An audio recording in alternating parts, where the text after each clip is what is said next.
नमस्कार दोस्तों, मैं हूं आपके साथ साक्षी और आप देख रहे हैं नेक्स्ट 9 लाइव।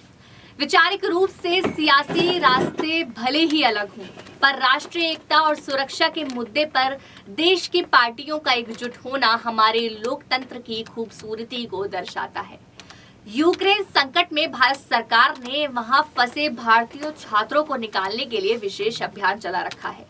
पश्चिम बंगाल की मुख्यमंत्री ममता बनर्जी ने सोमवार को यूक्रेन के मुद्दे पर प्रधानमंत्री नरेंद्र मोदी को बिना शर्त समर्थन देने की पेशकश की है। उन्होंने अंतर्राष्ट्रीय शांति तथा गैर आक्रामकता संबंधी देश के रुख में अनुरूप संकट से उबरने के राष्ट्रीय संकल्प के लिए एक सर्वदलीय बैठक बुलाने पर विचार करने का भी आग्रह किया है। प्रधानमंत्री को लिखे एक पत्र में ममता बनर्जी ने दोहराया कि यूक्रेन में फंसे भारतीय विशेष रूप से छात्रों को निकालने के संबंध में देश एकजुट है। पत्र में कहा गया है कि मैं आपसे मौजूदा अंतर्राष्ट्रीय संकट के दौरान मेरे बिना शर्त समर्थन को स्वीकार करने और अंतर्राष्ट्रीय शांति तथा गैर आक्रामकता संबंधी देश के रुख में अनुरूप संकट से उबरने के राष्ट्रीय संकल्प के लिए एक सर्वदलीय बैठक बुलाने पर विचार करने का आग्रह करती हूँ।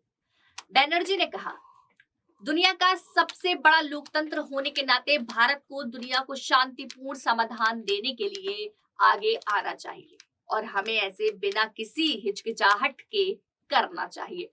उन्होंने कहा कि स्वतंत्रता के बाद से भारत अंतर्राष्ट्रीय शांति, गैर आक्रामकता और सीमा पार आक्रमण तथा हस्तक्षेप को खारिज किए जाने की अपनी प्रतिबद्धता के लिए जाना जाता है। उन्होंने कहा, मुझे यकीन है कि मौजूदा संकट के दौरान हमारे राजनीतिक मामलों को संभालने में आप उन स्थायी सिद्धांतों के आधार पर हमारा नेतृत्व करेंगे। नोटिस के अनुसार वहां फंसे लोगों के परिवार अधिकारियों से 2214 से 3526 और 1070 नंबर पर संपर्क कर सकते हैं। एक अधिकारी ने कहा कि यूक्रेन में फंसे पश्चिम बंगाल के विद्यार्थियों की कुल संख्या का आकलन किया जा रहा है। रूस ने गुरुवार को यूक्रेन पर हमला कर दिया।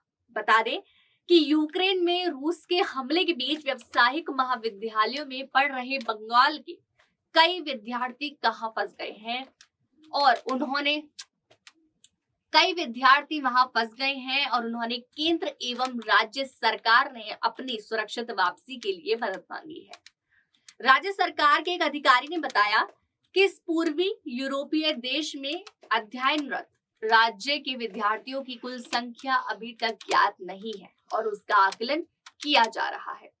दक्षिण 24 परगना जिले के रायदिघी के आक्रोप्रभि वैद्य एवं उत्तर 24 परगना जिले ने बारासत के ब्रजेश घोष ने की मेडिकल कॉलेज के भतल में शरण ले रखी है।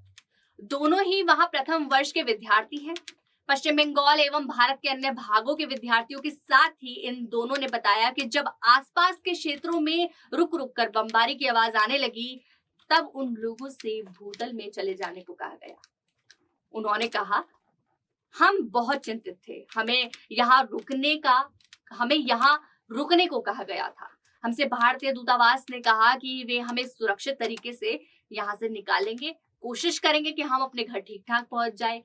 जब थोड़ी शांति होगी तब हम जरूरी चीजें खरीदने बाहर निकल जाएं। और हम बाहर भी गए, हमें उनके लिए बहुत ऊंची कीमत लेकिन देनी पड़ी और इस तरह से हमने वहां पर रहने का गुजारा किया। ऐसी और अपडेट्स के लिए हमारे साथ जुड़े रहें और देखते रहें नेक्स्ट 9 लाइव।